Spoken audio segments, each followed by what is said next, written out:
မင်္ဂလာပါ YouTube မှာရှိတဲ့ကျွန်တော်တို့ကူမများအားလုံးပဲမင်္ဂလာပါဗျ။ကဲကျွန်တော်တို့ဒီမနေ့ကတောက်ကြနေနောက်ဆုံးပွဲစဉ်အတွက်ပေါ့နော်။ကဲပေါက်ပရိတ်နဲ့ကျွန်တော်တို့တင်ကနန်းတင်ကွက်ကလေးတွေအားလုံးပြီးမယ်နော်။အဲ့တော့ကဲပေါက်ပရိတ်ကကိုနိုင်ရေးကဲပေါက်ပရိတ်ပေါ့နော်။ဒီခွန်ပရိတ်ပေးထားတာဖြုတ်ရမှာလားဆိုတော့ခွန်ပရိတ်ကိုမဖြုတ်နဲ့။ခွန်ပရိတ်ကိုမဖြုတ်ဘဲနဲ့ခွန်ပရိတ်အကုန်လုံးဆွဲစရာမလိုဘူး။တကွက်ကောင်ပေးထားတာရှိတယ်နော်။အဲ့ဒါလေးကိုတင်ထိုးနော်မရသေးတဲ့မျိုးတွေလည်းရှိတယ်။ဒါတော့ကျွန်တော် free စေတနာနဲ့ပြမှာပါနော်။မဖြစ်မနေကြသွားမယ်။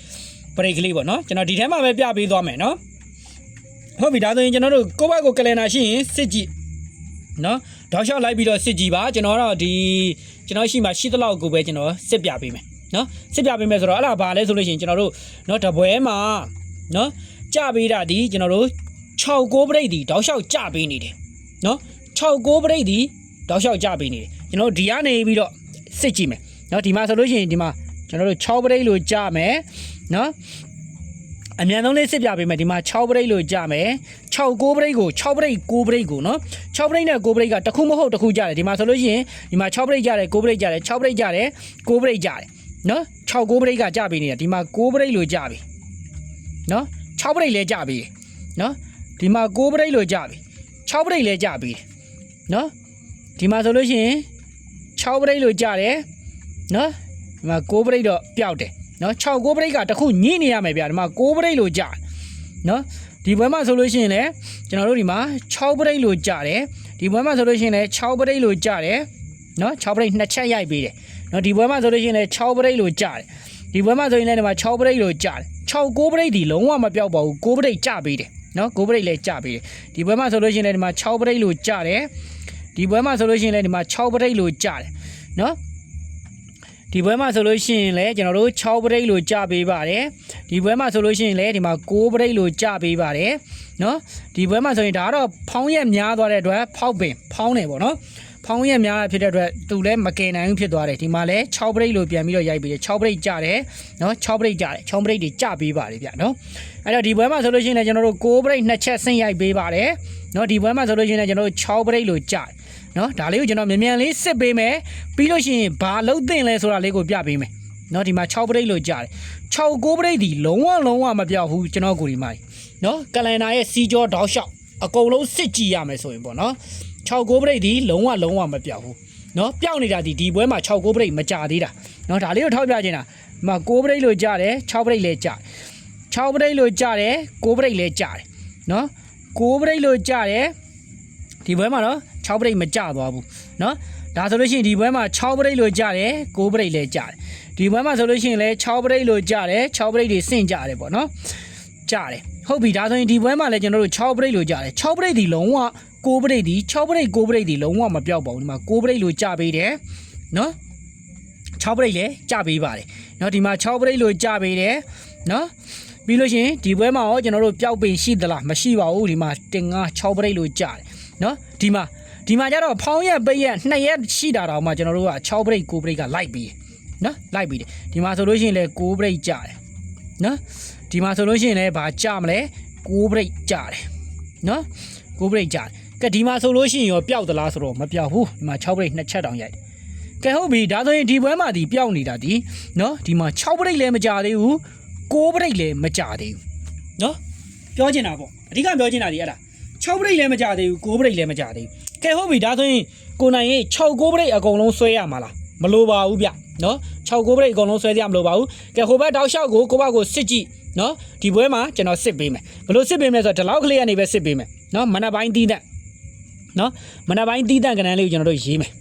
နော်မနက်ပိုင်းတီးတဲ့ကဏ္ဍလေးကိုရေးမယ်ဟုတ်ပြီနော်မနက်ပိုင်း3ညဒီကြာတာပရိတ်နေ့ထိပေါ့နော်3ည3 5 8နော်3ညရဲ့3ရဲ့5ရဲ့ခွန်ရဲ့8ကဲခဏန်း9လုံးနော်ခဏန်း9လုံးနဲ့ပဲဖြစ်တဲ့အတွက်ကျွန်တော်တို့ကဒီမှာ6ပရိတ်ကို2-4ဆိုပြီးတော့နော်ကြံခဏန်းနဲ့ရိုက်သွားတာနော်ကြံခဏန်းနဲ့ရိုက်တာဖောင်းရပိတ်ရရှိတဲ့ဘွဲကြီးကျွန်တော်တို့မစစ်တော့ဘူးနော်မစစ်တော့ဘူးအဲ့တော့ခဏန်းဒီဘယ်လိုသွားနေရမလဲဆိုလို့ရှိရင်ဒီကြာပြီးသားခဏန်းတစ်လုံးနဲ့ကျွန်တော်တို့ဒီကြာတာပရိတ်နေ့ထီကိုပေါ့နော်ကြာပြီးသားခဏန်းတစ်လုံးနဲ့ကြံခဏန်းနဲ့ကြာပေးရမယ်ဒီလိုပြောချင်တာနော်ဖြစ်နေတာလဲအဲ့လိုဖြစ်နေတာနော်အခုဒီမှာကျွန်တော်တို့ဗာကြည့်မလဲ2-4 5-6-8-9နော်2-4 5-6-8-9နော်2-4 5-6-8-9ကဘယ်နှလုံးလဲခဏ9လုံးပဲရိုက်တယ် နော်2 4 5 6 8 9ဆိုပြီးကနန်း6လုံးပဲရိုက်လို့ကျွန်တော်တို့6လုံးနဲ့အပြီးခွေတာနော်ကဲဟုတ်ပြီ IT ကိုကျွန်တော်တို့ကကတိကရောက်တွေဖြစ်နေသေးတယ်ဗျာနော်အဲ့တော့ဒီမှာတစ်ချက်ကြည့်မယ်နော်2 3 5 6 8ဆိုပြီးတော့ကနန်း4လုံးပဲရိုက်လို့ကျွန်တော်တို့တစ်လုံးဆွဲနဲ့နော်ကြံကနန်းနဲ့ရိုက်ပြီးတယ်နော်2 3 5 6 8 2ကဲ3ရဲ့5ရဲ့6ကဲ8ကဲကနန်း5လုံးနော်ကြံကနန်းဒီ3 1 4 9ဆိုပြီးတော့3 1 1 4 9နဲ့2 3 5 6 8နဲ့ကြပေးရမယ်24လို့ရိုက်ပြီးတယ်ဒီလိုမျိုးရိုက်ပြီးတာနော်ကဲဒီမှာဆိုလို့ရှိရင်ကျွန်တော်ကြာတာပရိနေပေါ့နော်ကြာတာပရိနေဖြတ်မယ်နော်ဒီမှာက3 6 6 9 8 9 3 6 6 8 9နဲ့နော်3ရဲ့6ကဲ8ကဲ9ရဲ့ကနန်း4လုံးနော်ကြံကနန်းက6လုံးနဲ့62လို့ဆိုပြီးတော့ရိုက်ပေးသွားတာနော်အဲ့တော့ဒီမှာလဲဒီလိုဖြတ်မယ်နော်ဒါမနက်ပိုင်းတီးတန်းအောင်ပဲပြပေးတာနော်မနက်ပိုင်းတီးတန်းအောင်ပဲပြပေးတာကျွန်တော်ညနေပိုင်းကလည်းဒီလိုမျိုးထိုနီးတူစွာပဲသွားနေတာနော်ကျွန်တော်တို့အဲ့လောက်ဗရိတ်နဲ့ကောက်ချုပ်မယ်ဆိုရင်ကနန်းမများဘူးနည်းနည်းလေးပဲထိုးရမယ်ကဲပေါက်အနေနဲ့နော်အဲ့တော့ဒီမှာဆိုရင်3 2 3 5 9ဆိုပြီးတော့နော်ရှိကြမယ်3 2 3 5 9နော်တစ်လုံးနှလုံးသုံးလုံးလေးလုံးငါးလုံး6လုံးနော်3 2 2 3 5 9ဒီမှာ3တလုံးကြီးနဲ့8တလုံးပျောက်ကနန်းနဲ့8တလုံးခြံကနန်းနဲ့မနက်ပိုင်းတီးတက်ခြံကနန်းနဲ့38ဆိုပြီးရိုက်ပေးသွားတာနော်ကဲမှာဒီမှာလည်းအဲ့လိုမျိုးပဲနော်ဒီမှာလည်းအဲ့လိုမျိုးပဲကျွန်တော်တို့ဒီမှာဆိုလို့ရှိရင်3 1 1 3 6 8 9နော်3ရဲ့1ကဲ3ရဲ့6ကဲ9ရဲ့8ကဲ9ရဲ့ဆိုပြီးတော့နော်3 1 1 3 6 8 9ဆိုပြီးတော့ခွန်တလုံးကြီးနဲ့နော်ကြံကနန်းနဲ့ဒီမှာဆိုရင်တစ်လုံးနှလုံးသုံးလုံးလေးလုံးငါးလုံး6လုံး9လုံးတောင်ကြာထားတာတော့မှပဲနော်ကျွန်တော်တို့တစ်လုံးပဲညှိသွားတာနော်တစ်လုံးပဲညှိသွားတာ85ဆိုပြီးအပြတ်ရိုက်ဟုတ်ပြီနော်85ဆိုပြီးအပြတ်ရိုက်တယ်ဒါကွက်ချုပ်ထိုးတဲ့သူတွေအတွက်တော့ပို့ပြီးအဆင်ပြေတယ်ဗျနော်ဒီ site ကလေးอ่ะဗောနော်ဒီမူလေးอ่ะကဲဒါဆိုရင်ဒီမှာတရင်နဲ့အင်္ဂါဘော်ဘူးကြာတာပရိနေထီကိုကျွန်တော်တို့ဖြတ်မယ်နော်ဖြတ်လိုက်တာနဲ့ဒီမှာ3 1 6 8ဆိုပြီး3 1 1 4 6 8နော်3ရဲ့1ကဲ4ရဲ့6ကဲ9ရဲ့8ကဲဖနန်းလုံးလဲတစ်လုံးနှလုံး3လုံး4လုံး5လုံး6လုံးလို့ရိုက်တယ်နော်3 1 1 4 6 8 6လုံးရိုက်တယ်နော်အဲ့ဒီမှာတော့ဒီမှာတစ်ချက်ပေါ့နော်ကျွန်တော်တို့53ဆိုပြီးတော့ကျွန်တော်တို့အပင်ပြောက်တယ်နော်ဒီမှာလည်းကနန်းကတစ်လုံးနှလုံး3လုံး4လုံး5လုံး6လုံးပဲရိုက်ထားလို့ပေါ့နော်6လုံးပဲရိုက်ထားလို့ကျွန်တော်တို့စိန်ကနန်း2လုံးရိုက်တယ်နော်6လုံးပဲရိုက်ထားရင်စိန်ကနန်း2လုံးရိုက်တယ်သူကကနန်းအလုံးကြီးနဲတာဟုတ်ဗျာနော်သူကနေလုံး9လုံး10လုံးဖြစ်နေရမှာနော်တပွဲမှာကနန်းဒီ9လုံး10လုံးဖြစ်နေရမှာနော်အဲ့လိုမျိုးပဲနော်ဒီမှာဆိုလို့ရှိရင်လည်းကျွန်တော်တို့ဒီမှာဖြတ်မယ်နော်3 3 5 6 8နော်3ရဲ့3ရဲ့5ရဲ့6ရဲ့9ရဲ့8ရဲ့တစ်လုံးနှလုံး3လုံး4လုံး5လုံး6လုံးကနန်း6လုံးရိုက်ထားပြီเนาะကနန်း6လုံးရိုက်ထားဖြစ်တဲ့အတွက်9လုံး10လုံးဖြစ်ရမယ်ဆိုတော့ကျွန်တော်တို့ဒီမှာကြာပြီးသားတစ်လုံးနဲ့ခြံကနန်းတစ်လုံးနဲ့เนาะဒါဆိုရင်6လုံးနဲ့4လုံးနဲ့ဆို6လေးကြီး24ခွက်ထိုးရင်ပေါက်ကနန်းဖြစ်ပြီเนาะ24ခွက်ထိုးရင်ပေါက်ကနန်းဖြစ်ပြီเนาะအဲ့လိုမျိုးပဲဒီကနန်းဒီဘွဲတော့ဖောင်းရက်ရှိလို့ကြော်မယ်เนาะကြော်မယ်ဆိုတော့ဒီမှာဆိုလို့ရှိရင်3 1 2 3 8เนาะ3ရဲ့1ကဲ2ကဲ3ရဲ့9ရဲ့8ကဲเนาะတစ်လုံးနှလုံး3လုံး4လုံး5လုံး6လုံးပဲเนาะ6လုံးပဲဆိုတော့ကျွန်တော်9လုံး10လုံးဖြစ်ရမယ်ဆိုတော့ကျွန်တော်တို့ဒီမှာเนาะခွန်တစ်လုံးအကြီးနဲ့85လို့ကျွန်တော်တို့ရိုက်ပေးသွားတာเนาะ85လို့ရိုက်ပေးသွားတာဒါတွေကိုဘာကြောင့်ပြလဲဆိုရင်ကျွန်တော်တို့ break ကိုအကွက်နဲစေခြင်းနဲ့သဘောပေါ့เนาะ69 break ကိုเนาะအကွက်နဲစေခြင်းနဲ့အကွက်ချုပ်အနေနဲ့ပေါ့เนาะအဲ့တော့ဒီမှာလဲကျွန်တော်ဒီမှာလဲဖောင်းရက်ရှိလို့ကြော်မယ်ဗျာเนาะဒီမှာလဲဖောင်းရက်ရှိလို့ကြော်လိုက်မယ်เนาะဒီမှာဒီကိုသွားမယ်เนาะဒီမှာဆိုလို့ရှိရင်1 2 3 5 6 9ဆိုပြီးတော့ရှိတယ်1ကဲ2ကဲ3ရဲ့5ရဲ့6ကဲ9ရဲ့ကနန်း6လုံးပဲရိုက်တာပဲเนาะကနန်း6လုံးရိုက်တဲ့အထဲမှာကျွန်တော်တို့6တလုံးကြီးနဲ့60ဆိုပြီးတော့24ခွက်ထဲမှာညှိသွားတာကဲဟုတ်ပြီဒီမှာလဲအဲ့လိုမျိုးပဲမနေ့ကမှကျွန်တော်တို့ကျင်းတွေပေါ့เนาะရိုက်ပေးရမယ်ကနန်းเนาะအဲ့တော့ဒီမှာရေးပြီ1 2 3 5 8 2 3 5 8တစ်လုံးနှလုံး3လုံး4လုံး5လုံး6လုံးเนาะကဲဟုတ်ပြီဒါဆိုရင်ကျွန်တော်ဒီမှာရေးလိုက်မယ်1 2 3 5 8เนาะကနန်း6လုံးကြံနေတာဒီပါလဲ3ညเนาะ4မနက်ပိုင်းတီးတယ်เนาะမနက်ပိုင်းတီးတယ်เนาะညနေပိုင်းနဲ့မဆိုင်ဘူးမနက်ပိုင်းတီးတယ်3ည4 6 9ဆိုပြီးကြံနေတယ်เนาะဒီ3ည4 6 9နဲ့ဒီ1 2 3 5 8ဒီမတွဲဘူးပေါ့ဗျာเนาะ3ည4 6 9ကပြီးလို့ရတယ်เนาะ3ည4 6 9ကပြီးလို့ရတယ်เนาะ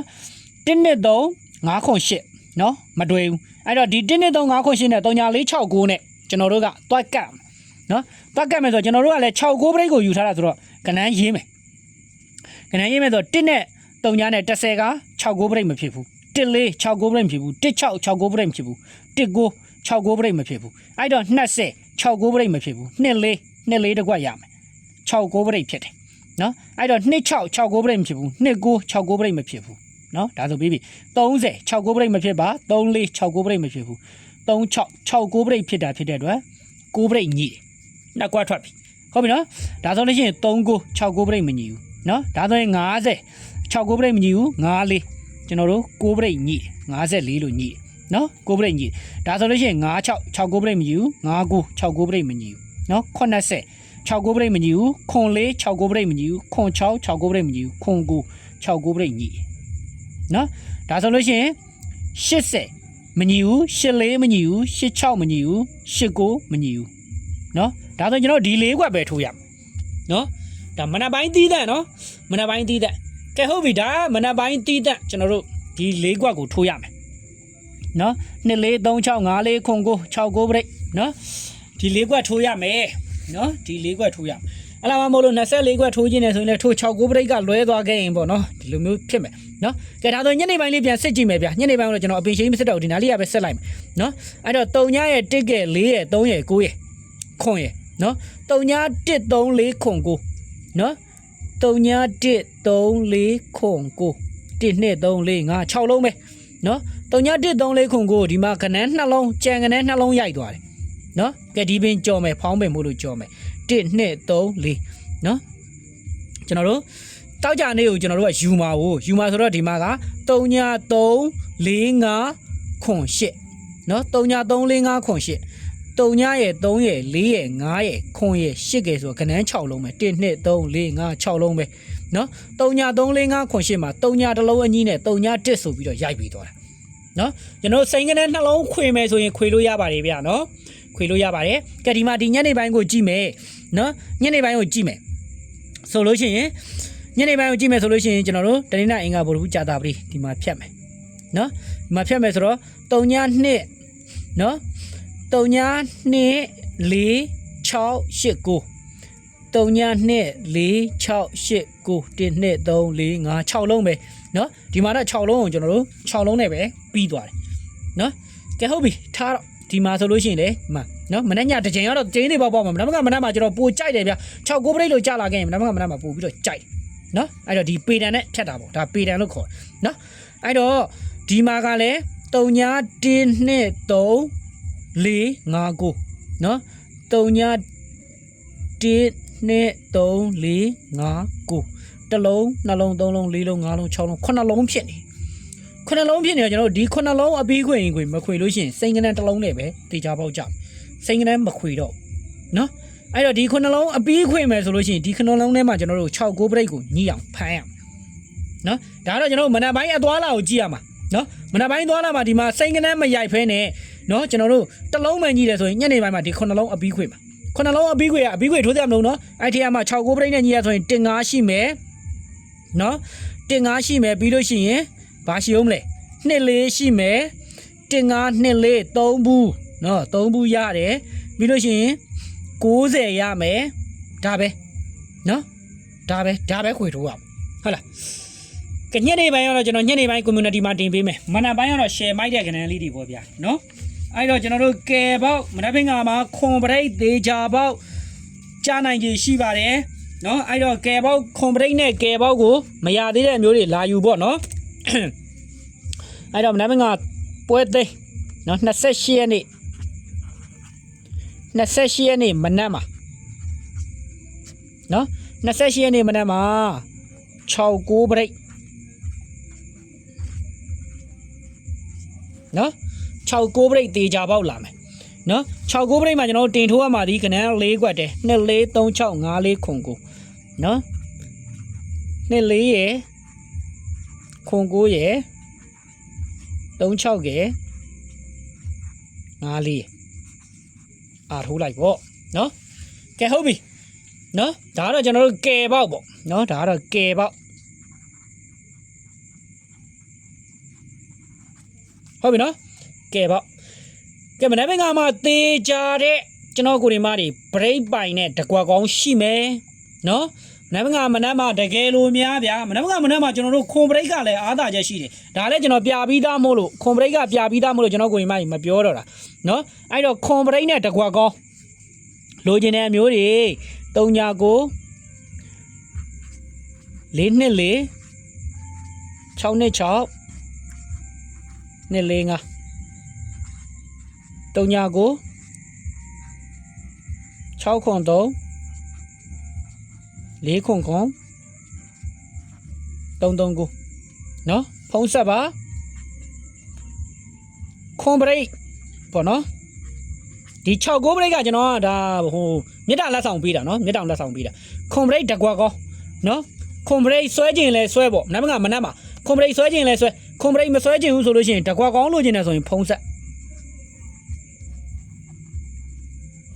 နော်တကွက်ကောင်းလို့ခြင်းတယ်ဆိုရင်တော့ဖုံးဆက်အဲ့ဒီတကွက်ကောင်းကလည်းကျွန်တော်အလကားပေးတာမဟုတ်ဘူးနော်တခါတည်းပြောပြီးသွားပြီဒါချစ်တုံးမုံစကားပြောတာအလကားပေးတာမဟုတ်ဘူးဘာဖြစ်လို့လဲဆိုတော့ကျွန်တော်ကိုရီမတွေအားလုံးကျွန်တော်ဒီမှာငစားပေးပြီးသွားပြီနော်ဟုတ်လားဒီခွန်ပရိတ်ကြီးတော့မဆွဲနိုင်ဘူးเนาะလက်ကြီးသမားတွေတပွဲလုံးမှာရှုံးထားတယ်ဒီမှာကဲပေါက်လဲပေးထားပြီဒီကဲပေါက်ကိုပေါက်ကိုချင်းချင်းထိုးပေါ့เนาะအဲ့တော့ကဲပေါက်လဲပေးထားပြီเนาะတပွဲလုံးမှာရှုံးထားတဲ့အမျိုးတွေကတကွက်သေးထိုးမှထိုးကြီးကြည့်မယ်ဆိုရင်เนาะ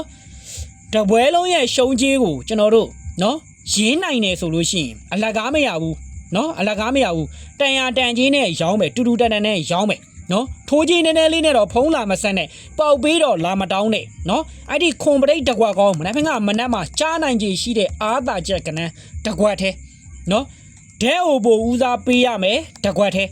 နော်အဲ့တော့တကွက်သေးဖြစ်တဲ့အတွက်ကျွန်တော်ဘက်ကနေပြီးတော့အယောအစားရှိမယ်မထွက်လာခဲ့ရင်နော်မနက်ညက်နေနော်စနေနေ့မကူးနော်မနက်ညက်နေတောက်ကြနေညက်နေကနန်းထွက်ပြီးတာနဲ့အကိုဒီမတွေအားလုံးလွှဲထားတဲ့ငွေကိုတပြားတစ်ချက်မှမယူဘဲနဲ့ပြန်လွှဲပေးမှာ